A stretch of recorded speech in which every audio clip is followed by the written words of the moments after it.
Welcome to Module 4. In this module, we'll be talking about Microsoft Flow and Dynamics 365. As part of this module, I want to give an overview of Microsoft Flow and some of the ways that you can use it and the capabilities. We'll also look at how to connect to Dynamics 365 using the connectors that we saw in the earlier module. We'll also talk about some of the different scenarios where you might use Microsoft Flow with Dynamics 365. And finally, I want to cover the relationship between Microsoft Flow and Azure Logic Apps, so you talk a little bit about when to use one versus the other. The best way to think about Microsoft Flow is it's designed to automate tasks across different services. So it's not a replacement for Dynamics 365's workflow. You still should use the Dynamics 365 workflow when what you're doing is self-contained within the customer engagement application. So for example, if all you needed was a workflow to sit and watch the status of a case, escalate it when it was past 3 days with no activity, and to automatically send a survey when it was done, that would be something to do solely within Dynamics 365. There's no reason that you would use Flow for that. On the other hand, you want to get notification when a lead is added that would fit within your territory, something that's more of a self-service type thing. That's where you would use Microsoft Flow for it. Now you might be saying, well, couldn't I just use Dynamics 365 workflow to do that, send an email? Yes, but this is where, let's say that you wanted to have other options, such as sending a text message, sending a notification to the mobile device because you have the Flow mobile application there. And yes, Flow does have a mobile application. And that's one of the things that is unique about the Flow experience is not only do things run in the background, you can also use the Flow mobile application to automation as well as get notifications and button trigger flows as you're working with it. We'll talk more about those opportunities as we get later in the module. The most common way you're going to build a flow is using the Visual Web Designer. Using the designer, you can choose to start from a blank flow where you add your own triggering as well as the actions and conditions that you want to happen in the flow, or you could start from one of the pre-built templates that was built by the community if you find one that matches what you're trying to do. To connect to Dynamics 365, we can leverage the same connections that we already established in our PowerApps application. There are some differences with them when you work with them from the Flow Designer. We'll cover those as we start talking about triggers as well as interacting and doing queries on the data. Flows are triggered by events or on demand. So events can be things like a file was created, a message was received on Service Bus, a new record was created that caused the Dynamics 365 connector to recognize it, or on demand is based on a button in a PowerApps or the button in the mobile Flow application. And we'll talk about all of these scenarios as we get a little further.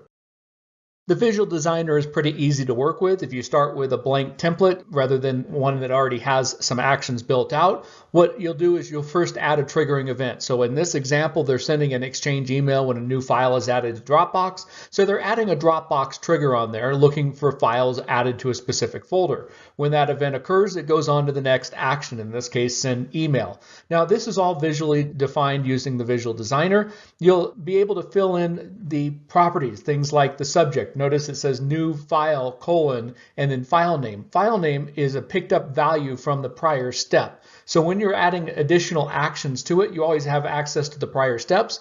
If you're familiar with Dynamics 365 workflows, it works in a similar way to that where you can access data from the prior actions. Let's cover some of the Microsoft Flow core concepts so we're all on the same page. We've talked a little bit about trigger. Triggering is the starting of it for the flow. We'll see different options for choosing trigger events with Dynamics 365 as we go forward in the deck. From that trigger, once it's happened, you can have one or more actions. So those can literally execute top to bottom in a straight line from one action to the next without any deviation. Or you can use a condition. Conditions are the ways that we do checks and compare it to a value and make it a decision on what path we want to take, given the fact that we could have multiple paths that we could take in the flow depending on the value that was received. So for example, we might look at a value in the triggering record and then decide how we want to handle it. Maybe in one condition we want to seek approval because they're asking for a discount that would be greater than we could normally approve on our own, whereas in the other case where it's a less than that amount, we might be able to just go ahead and proceed forward and not have to ask our manager. And we might even automate this so that we're not required to do it. Rather than us track down the manager, we just send them a nice email where they can click, yes, that's all right to go ahead and proceed with it, or no, please don't proceed with it. Now, anybody that's worked with Dynamics 365 workflows knows that one of the limitations is there's not any construct for looping through a set of records. So for example, I was triggered based on a change to the account, and I want to do something with all the contacts. What I could do with the Dynamics 365 connector and flow is I could retrieve all the contacts, and then I could use an apply for each to actually loop around each of those contacts and perform operations. And on this example, I'm including in that for each a check condition on it, and then depending on that, one action path or the other on it. But the ability to process child records is one of the powerful reasons. And in fact, I would say that's one of the reasons that you may lean towards Flow in order to do an automation rather than to use the built-in Dynamics 365 workflow, because Dynamics 365 workflow does not have that apply for each or a do until. Do until might be check a condition, sleep for a day, check it again, and keep that pattern until either exceeded the time limit or the condition has been resolved. So that might be something for approval, waiting for a case to close, waiting for an external supplier to respond with availability. All those things could be used for that. Now, scope is kind of like a container. It basically allows you to group a set of actions and conditions together. It doesn't cause any of them to work as a transaction or to all work or not work, but it does allow you to visually collapse them in the designer, making it easier if you're building a larger flow to kind of organize things and structure them into collapsible blocks of actions. One of the other actions that comes out of the box that's rather handy is the compose action. And what the compose action does is allow you to kind of build a string that is a reusable string that you can use multiple times. Imagine if you were going to send the same message once through text message, once through an email, and once through a notification to the mobile device. You'd have to actually set this up 3 times on each of those actions, where with this, you could use the compose action, build things in. Notice that it says hello created by display name. So it's pulled in the field from a prior step from some data that was retrieved. And then it's basically concatenating all these together to compose the string that could then be used. Now, in the subsequent steps where we want to use this, we would just look for the compose step, and then we would use the output from it, which would contain the string that was resolved dynamically at runtime based on concatenating these values together. With the Dynamics 365 customer engagement apps, you can trigger based on create, update, or delete of records in the system. In order to use the Dynamics 365 triggers, you do have to have change tracking enabled for the entity. If you don't, you'll get an error when you try to select the entity in the option dialog. You can find the change tracking option, as you can see in the image in the lower right-hand corner of the screen, by going to Solution Explorer, going to the Entities, Account, or whatever entity, and then on the General tab, if you scroll down in Data Services, you'll find the change tracking that can be enabled or disabled. If you're working with Dynamics 365 for operations, there's not currently any triggers available to kick off a flow at this time. There are too many triggers to cover all of them in this course, but I did want to highlight some of the groupings of one that are helpful for common scenarios. The first two, and these we'll have additional detail on as we get a little further in this module, is button and PowerApp triggers. So essentially these are manual triggers. They happen when a user invokes them. In the case of the button, this happens in the mobile applications, where when you define a flow that has a trigger of button, it will show up in the mobile application and allow the user of that mobile application to click the button to start the flow's execution. PowerApp one is similar, but the action originates in a PowerApp. And so this can be used for scenarios where you want to start some background work that originates from something that happens in the PowerApp. You can pass parameters to it, so that becomes very helpful for kind of shifting the processing from making the user wait for it to happen to something that runs in the background. You can also use the schedule request to schedule flow to run automatically on a regular basis, once a day, once a week, and so forth. I can't tell you how many times I've had people ask to be able to run a workflow in Dynamics 365. So this is another scenario where when you say, Dave, when would I use flow versus a Dynamics 365 workflow? If you need something that's scheduled, that you might consider using a flow to be able to do that, because it does have the scheduling constructs, even though what you may do are similar actions that you would do within Dynamics 365. Another thing you might do is expose a flow that a developer could invoke. Now, this is a little bit more of an advanced type of a trigger, but this does allow things like other applications to call back into your flow and pass you some data that you then process. But it is a little bit more advanced, so it doesn't get used as much within Flow as you will see it does in Azure Logic apps.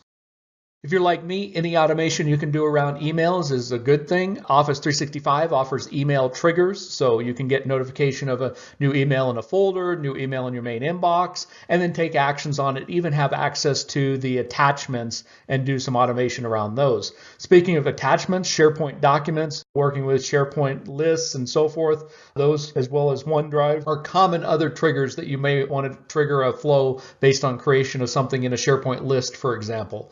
With the Common Data Service, even though you may over time see some built-in synchronization between Dynamics 365 and the Common Data Service, this allows you to trigger based on a record updated or created in the Common Data Service and be able to bring that back or react to it and do things with Dynamics 365's data. And let's not forget the social triggers, Facebook, Twitter, to name a couple of them. Now, we have to remember that we do have Microsoft Social Engagement, which has a lot of ability to absorb things from the social world and even go back into Dynamics 365 and create records. But there are some times for more personal productivity where doing your own checking of your Facebook or your Twitter feed for posts and being able to do automation on those, possibly even come back into Dynamics 365, can be useful to use as a common trigger. When you look at the list of actions that are available and you search on that Dynamics 365, you're going to see three distinct things that come up. One that is for customer engagement apps that allows you to create, list, delete, get, and update records. For operations, you're able to create, list, delete, get, and update as well as get the list of entities. And same things for the financial SKU, which is for the business edition of Dynamics 365. You're also able to get item types in addition to the core create, update, and delete type functionality. In addition to the Dynamics 365 actions, there are 100 plus other actions that you can use from within Flow to interact with other services. Now, I'm not going to go through all of these, but I did want to highlight some on the slide that are some common actions that you might find useful, and I'll talk about a couple of them. For example, like Filter Array allows you to take a list of records and reduce it down to a smaller subset for doing temporary processing with. Send push notifications becomes very helpful. For example, if you're having a button click to invoke a flow, like we'll be talking about in an example later in the module, you might want to, when that flow finishes, send a notification back to the mobile device so that the user, you, in the case of your own flow that kicked it off, would be able to see that. The sending approval flow, we also have an example of that. That's very helpful for asking a question of another party. Is this okay? And it doesn't have to be technical approval. You can change the labels to match whatever your interaction would be, yes or no, to kind of give it a little bit more softer. Getting the manager, you might want to make sure to have a notification go to your manager in some cases. Delay is another common one. You want to have the flow wait for a period of time before checking. Being able to get a list of files from a OneDrive folder and doing some processing on them could be helpful. A lot of companies use Slack or even Microsoft Teams for a lot of their team collaboration. So you might want to reach out to those and post a message into the channels so that a broader set of audience can give you feedback on it. And finally, Wunderlist. You might want to send a task from Dynamics 365 into Wunderlist because you work your tasks from your Wunderlist task list. Now's a good time to jump into a demo and see about creating our first Microsoft Flow. Okay, I'm here at flow.microsoft.com. This is the web browser Flow editor as well as management portal. From here, you can go ahead and see all the templates that exist as well as go ahead and navigate to any flows that you might have already created in the past. You can see I've got 3 that I've created on here, and I could look at the runtime details on them. What I want to do though is go ahead and create a new flow. I'm going to, for this one, go ahead and start from blank rather than from a template. The first thing you're going to do when you create a new flow is go ahead and decide what's going to trigger it. So it can be everything from a button in the mobile application to something from Twitter that happened to an email that came in. We've talked about some of the connectors, but what I'm interested in doing today is triggering on when a new case comes into Dynamics 365. So I'm going to search on Dynamics 365, select that from the trigger list, and I'm going to select when a new record is created. Now notice it didn't prompt me for credentials. That's because I already have a connection that exists to Dynamics 365 and it's leveraging that. So what I'm going to do is go ahead and use the PowerApps course organization. Every time you create a flow and you use one of the Dynamics 365 actions, you're going to have to specify the org. That also means that if you were to move this from, again, the sandbox to a production instance, you would need to change that to point to the appropriate org. Now we're going to come down, find the entity. We're going to use cases. And the next thing I want to do is, what do I want to do when one of these comes in? And so I'm going to add a new step. I'm going to add a condition. And my condition is going to be, now you notice that I have, when I click in the object name, it's showing a nice little dynamic content window over here. And it'll show just a couple of items in here, but you can always click on see more to see all the fields, which is what you end up doing a lot of the time. It's also helpful that you can search. So I want to search on the priority and then go ahead and hide this. Is equal to. Now I happen to cheat a little bit and look up that the high priority is 1. So I want to essentially, anytime that there's a case created with a high priority, I want to get a notification on that case.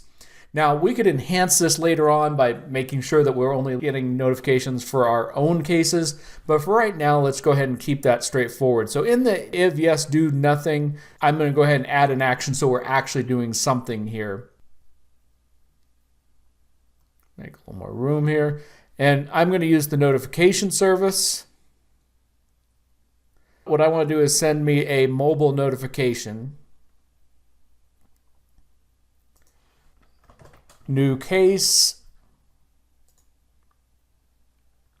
Now, if I wanted to, I could actually go ahead and format a URL so that I could open up the record directly from the mobile Dynamics 365 application. But for right now, I'm just going to send the message. I'm going to format. And you notice how I've been able to combine this. I said new case and then the case title on there.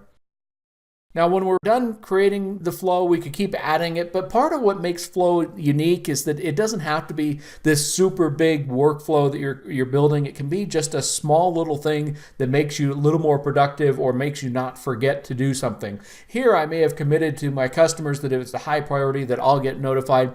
That's part of my commitment as a salesperson, so I may want to put that in. Now, we could enhance this, like I said, by going in and checking to make sure that the case was owned by us or that it was our customer. And the way we would do those is adding additional queries in. For example, we might want to take the account ID that's associated with the case, look that up using a get action, look at the customer to make sure it was one that our user owned before we took the notification. We'll go ahead and give this a name. So notify of high priority.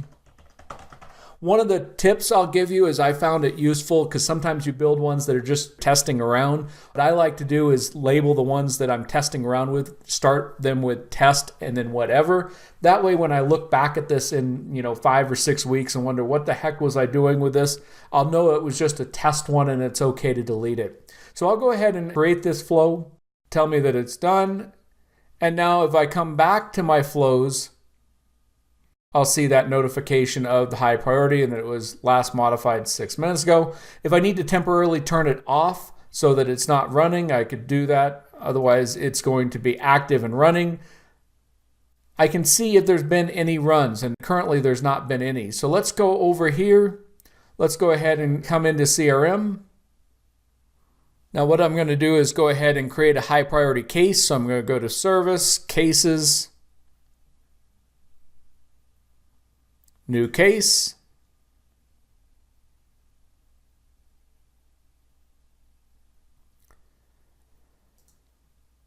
Go ahead and find our customer. It was AdventureWorks. They're always having problems. Stuff is broken again. They're pretty upset because it keeps breaking, so they've asked to mark this as high priority. Go ahead and save and close that. We'll come back over here. Back to my flows. Look at the information again. We're just waiting for this to pick up and run now. Okay, there we can see that ours ran 11 seconds ago. And if we go ahead and drill into it, we can see the path that it took. So we can see that when it was there, that we got to the mobile notification. And on my mobile device, I got the notification for it. Now we can actually look at the trigger and you scroll down and you'll see that we've got detailed listing of the values that get passed in, so you can kind of see what's going on.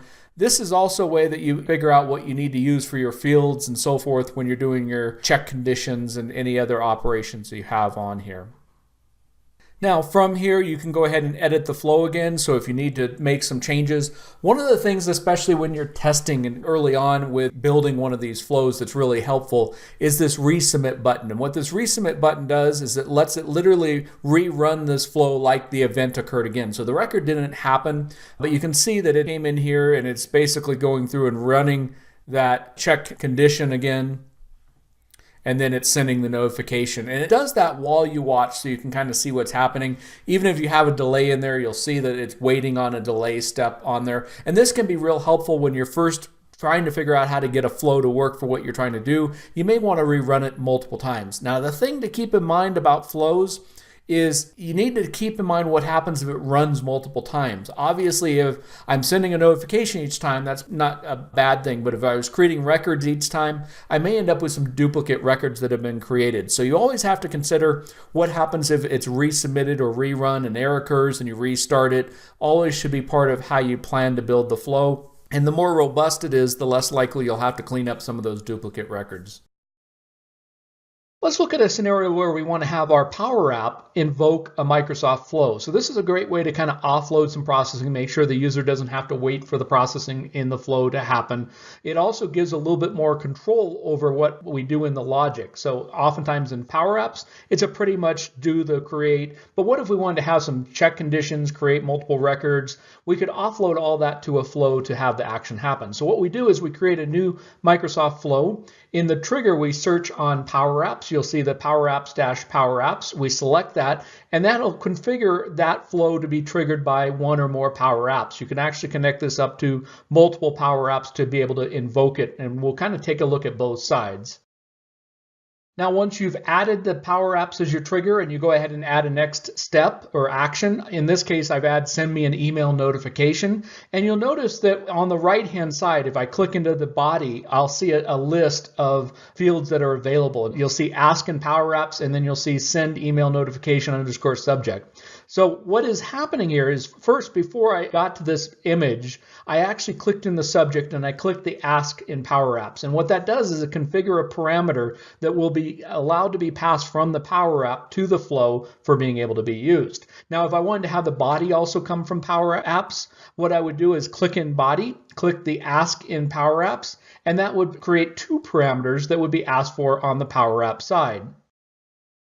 Now, if we switch over to the Power App side of things, if we click on Actions and then look at Flows, we'll see all the flows that are available to us. Now, the first thing we have to do is go ahead and select that. So here I'm selecting the manual send me an email notification. And what that'll do is associate it, make it available for use in my particular Power App. Very similar to how we added a data source using the connector to Dynamics 365. This Power App application is now able to invoke the flow. Now, what we'll do now is go ahead and add a field on the form. So I added a flow message text box, and I called that text box flow message.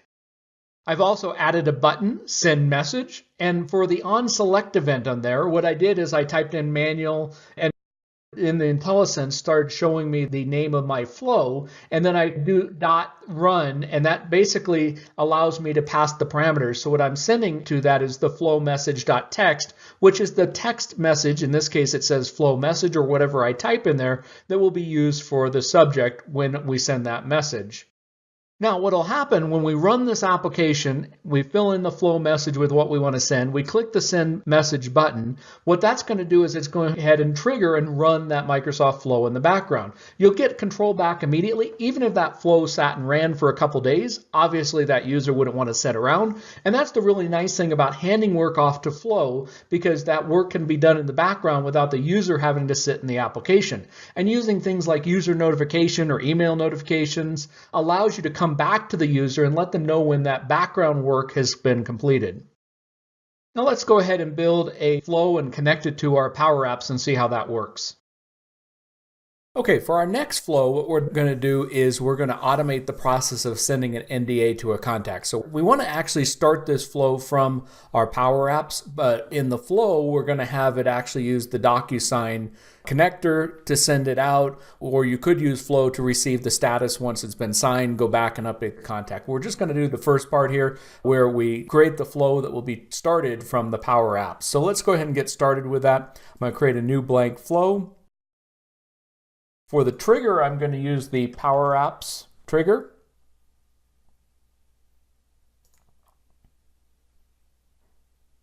Now we're going to go ahead and add a DocuSign step here. And the first thing we're going to do with DocuSign is we're going to have it send an envelope using a template. Now I've already set up the DocuSign template on there, so it's going to use my account. We're going to use the standard NDA template. When this is done, we're going to have it be set as created so that we could actually add additional recipients. For example, you might loop through all the people on the account, all the people that need to sign, things like this. Right now, we're just sending it to an individual. Now, it's picking this up because I've got a individual name specified as the role on there. That's one of the roles in the document. I'm going to click in that, and I'm going to say Ask PowerApps. And same thing for individual email. I'm going to say Ask PowerApps. And notice what it's done is it's created one with the name send envelope using template _ individual name and one with individual email. Now we're going to add one more step to this, so I'm going to go ahead and collapse that. Now what we need to do is go ahead and send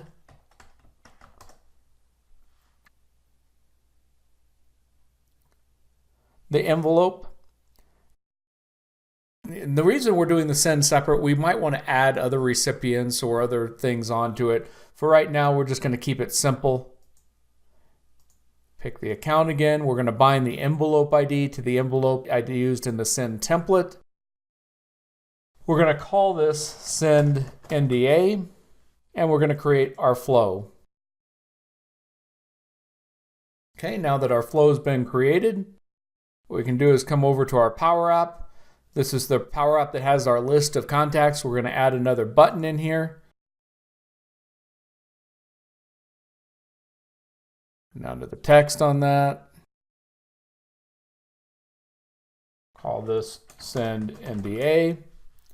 When we click this button, we want it to invoke our flow. So the next thing we need to do is go to Actions, Flows, and we're going to see that our Send NDA flow shows up on the list, but it's not associated. Right now, there's nothing associated with our application. So we're going to go ahead and click Send.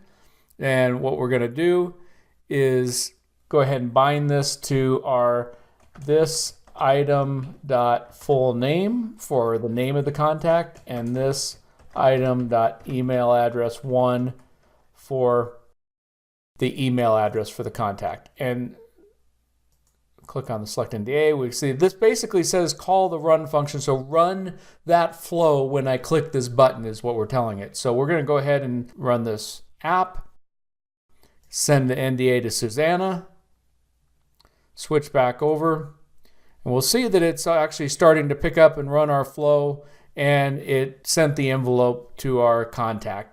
So that's how simple it is to build a Power App that triggers a flow, and that flow can kind of run in the background. What we could do with this if we wanted to is use the trigger to receive when the NDA has been signed, come back, use the Dynamics 365 connector to update the contact to indicate that the NDA is now valid. Another way you can trigger a flow on demand is using the mobile application using one of the flow button triggers. So if you don't have the Flow mobile application, go to the App Store and search for Microsoft Flow and install it on your device. Log in with the same credentials you used on the web portal. And from there, not only will you be able to see activity of the flows that you've run, browse the different ones, author a flow if you want. I tend to prefer the web, but you can also build it from the mobile app. If you click on the buttons item, you'll see any buttons that have been defined on flows that you have access to. By simply clicking the button, it'll prompt you for any parameters that have been defined on the button and then run the flow in the background. I have to admit, the first thing I thought of building with the flow buttons was a panic button. You know, maybe you got in a situation where you needed somebody to give you a call. You could just trigger the panic button and have them give you a call real quickly and get you out of the discussion you're currently having. Anyway, I digress. So let's think about how we might use this. This allows you to essentially run something on demand. We'll see that with the button triggers, those can be ways that you can find out default information like the location you're at and other default parameters that are available. Once you have the button added to your flow as the trigger, then you can also add input text options to it. So the input text allow you to define, for example, here I've got activity info. So maybe I want to record visits that I have at customers. So what I do is I have a flow that records visit and I put in a quick activity description. So I tell them when the input description is please enter what you were doing at the customer. You can add multiple of these. These are available for use in subsequent steps in the flow once it runs. In addition to the text parameters that you can define and pass in custom things, there are also 12 different button trigger tokens that you can use. Now these are really cool because they're already pre-captured information such as the latitude, longitude, the full address resolved by the latitude, longitude, the username, email. These are things that are available in the steps in the flow as it runs. And so, for example, if I was logging a visit to the customer, I might use the full address to go find the customer and match that up and essentially log the activity related to that. But these are available in all the subsequent steps in the flow, check conditions as well that you can use as part of the flow that you trigger from a button. One of the actions that I really like is the send approve email. And the reason for this is it just takes something that seems like a very simple concept, but if you actually try to do it out of the box with Dynamics 365, it is actually more difficult to do. Send the email, take the response, process the response, mark a record has been approved. That actually takes some heavy lifting out of the box with Dynamics 365. If you do that with Flow or with Logic Apps using the connectors with the send approval email action, what you're able to do is simply send the email. It sends an email with the buttons. Flow will sit there and wait for that email to be responded to, either approved or rejected. You can then have subsequent steps in your flow that go through the necessary processing based on the response received. So perhaps if it was rejected, you might want to come back and ask what would be an acceptable amount, and then take the action if it was approved by go ahead and moving the deal forward. Now, subsequent steps to this send approval email would just do a check condition on the results of what came from the send approval email, and then take the steps as necessary in the flow to continue on. Let's look at a little bit more advanced example. And on this one, what I want to do is create a task in Wunderlist for a task that was created in Dynamics 365. Maybe I use Wunderlist, which if you're not familiar with it, is an app for managing your tasks, things that you need to get done. And let's say I wanted to have them all in one place, all in that app. So what I might want to do is when a new task was created for me in Dynamics 365, I want to bring that over into my Wunderlist and assign it to myself. So what I do is to start with is I create a flow with a trigger on when a record is created, specifically of type task. Now, when you trigger when a record is created, you'll get called for any task that you have access to, because it basically does a check to see if you have permissions, gets the records, and that means that you may get tasks for other users. Well, you don't really want to create the Wunderlist task and do other people's work. Well, at least I don't. So what you need to do is figure out if the task was created for you. That requires, how do I know what ID the record was created for, and is it my ID? What I can do is use the get profile action. The get profile action will actually get you your Azure Active Directory login ID that you have, which is different than the ID of the Dynamics 365 user record. However, what you can do is you can actually retrieve the user record using the get list, which I've renamed to get user, and basically do a query against that to pull the user back. Now that get user is using the Dynamics 365 list action to list records. The reason is because I'm not going after it based on the primary identifier of that record. I'm going after it matching on another field. In this case, the user record in Dynamics 365 has a property called Azure Active Directory Object ID. It turns out that that ID matches the user ID that you get back from my profile action that I have preceding this. So you can see that my filter that I've set on that get list is where that ID is equal to the user ID from get my profile. Now, because I'm using get list, Theoretically, it's possible to get back multiple user records. In practice, though, in this scenario, I wouldn't get back. But either way, that means in order to process the results from the get user, I need to use an apply for each, something that goes across each of the records returned from the get list action. So here I've used the apply to each, and in the condition on there, I'm going to check to see if the user is equal. So as you can see, I've built my condition to check if the user is equal to the owner ID. That user that's being compared is the user for the record that is in the for each loop. So if there were multiple users, that value would change, but the owner ID is coming from the record that was created, so therefore it's going to stay the same. Now the only time I'm going to create a task is when those values are equal, and that's when I'm going to use the Wunderlist connector to create the new record in Wunderlist. Now in this example, we're actually triggering on a tweet and inserting a row into Power BI. You could also use the insert row capabilities for Power BI to be able to insert data based on a trigger from Dynamics 365. So maybe when you create a new opportunity or opportunity gets updated, you want to go back and you want to track your activity that you're doing, your calls, so that you can give a nice pretty chart to your manager to say, see, look, I'm actually working and I'm closing deals and I'm making phone calls to follow up on deals.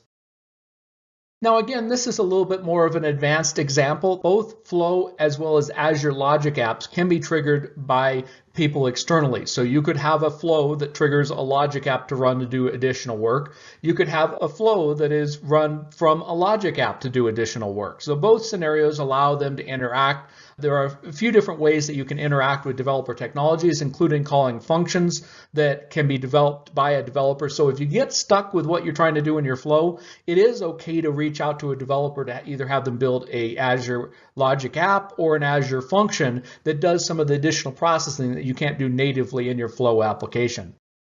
You've probably heard me a couple times during this course mention Logic Apps. They're Azure feature that allows doing similar things to Microsoft Flow. So I probably should spend a little bit of time trying to help you understand when you should use Microsoft Flow versus when you should use Logic Apps. It's not a binary situation, one versus the other. In fact, many projects will make a different determination based on their needs for scalability, for mission critical nature. It all depends on when one is a better fit than the other for your individual project. But let me give you a little bit of background to help you make those decisions. First of all, the thing you need to understand is that Flow is actually built on top of Logic Apps and leverages the same workflow visual designer. That means that a lot of the things we talk about in Flow also applies to Logic Apps, or if you happen to go to a Logic App training, a lot of those things apply to Microsoft Flow. However, when you think about Flow, it is targeted more towards the office or business users, people that are not IT pros or developers. And a lot of times the flow is geared more towards self-service scenarios. That doesn't mean you can't use it for a project integration, but it means it's really good at self-service scenarios. We'll talk about how flows are owned by individuals. Unless you share them with others, then they become team flows. Whereas Logic Apps aren't associated with individuals. They're provisioned as part of the Azure services that you subscribe to, and that makes them a little bit more appropriate for mission critical scenarios. From a creation and management model, flows are much more geared towards ad hoc development in the production environment, where you actually kind of tweak and use it. And then if you find something you want to do a little bit different, you make the change. And that's your cycle that you go through as you make changes to it. Where with Logic Apps, they can be source controlled. There's a little more support for testing environments. They support the full Azure Resource Management templating, and it gives a little bit more robust enterprise capabilities. So that should help you make the decisions between Flow or Logic Apps. In fact, sometimes you may start with a Flow to do the prototype of an integration and then find that it's something that needs to have a little bit more mission critical capabilities, more robust lifecycle development things such as source control, and you move it over to a Logic app when you go to your production. But you use the initial time to work through how you want it to be done, and you start that in the flow and use that for the prototyping as well. It's also really good for those self-service scenarios, as I mentioned as well. So hopefully that gives you a little bit of background of how to choose between Flow or Logic Apps as you're working on your projects. One of the newer features that Flow has added is the concept of team flows. And this occurs when you actually go in and you share the flow with other users. So effectively, when you add other owners to it, it allows them to edit, update, and delete the flow, as well as to be able to see the run history. If you have connections in your flow, then those will be shared with these users as well. So they'll be able to use those connections only in conjunction with this flow. They won't be able to create other flows that use those connections. One of the nice aspects of Flow is its ability to see the progress and debug and work through problems that you have when you're building or executing your flows. If you look at a prior execution, you'll notice that the little green check marks show up. That tells you the path that was taken as it ran through the flow. If you drill into one of the steps, as you can see on the send email, you can actually see the resolved values. This is very helpful, especially like after you've retrieved data from Dynamics 365, you might need to know what field name to use in the subsequent step. What you can do is run that flow once. When it goes through the retrieve, it'll show you what was retrieved from Dynamics 365. You can use that to find the field name, making it easier to build your subsequent steps, queries, and actions that you need to take advantage of. Now, one other thing that you can do when you're looking at the run history and you're looking at this view, if you need to rerun it, you can go ahead and resubmit that flow to run using the same triggering information that was run the last time it was processed. Now, you have to make sure that it's appropriate to rerun your flows. In fact, generally, I recommend building your flows, if possible, to allow them to be rerun over and over again. Sometimes that might mean that you add a step to check if an action has already been done. For example, in this one, I might not send the approval email if approval had already been received and marked on the record. But that would allow this flow to run over and over again. So if it failed in a step later on, I could simply just resubmit that flow and have it pick up where it left off. If you don't take those accommodations, you may find that in some cases you send duplicate approval emails, create duplicate records. So you always have to be thinking about, what if this fails halfway through? How do I want to handle that particular condition? But the debug or the historical view gives you the access to kind of see what happened. If we had an error in here, we'd be able to see the error message and go ahead and look to how we need to resolve that problem. And here's just another example of being able to monitor and debug. You can see this is my get user, where I did the filter on the Azure Active Directory ID. When I look at this now, it actually has the GUID ID, the ID for that user resolved, so I can see what was actually built. And if I look down at the body of what was retrieved later on down below, I can see the detailed field names that are available for use in my other queries or other actions. So that wraps up our look at Microsoft Flow. It provides an easy to build visual designer for building automations that can cross different system boundaries. We talked a little bit about how it's powered by Logic Apps and how you probably in some cases will make the decision between Flow and Logic Apps, what would be best for your particular project. And remember, it's not a replacement for Dynamics 365 workflow, but it's a tool to help you build things, especially when you want to use and leverage some of the other connectors and you want to do some self-service automation that might not otherwise be possible with Dynamics 365's workflows.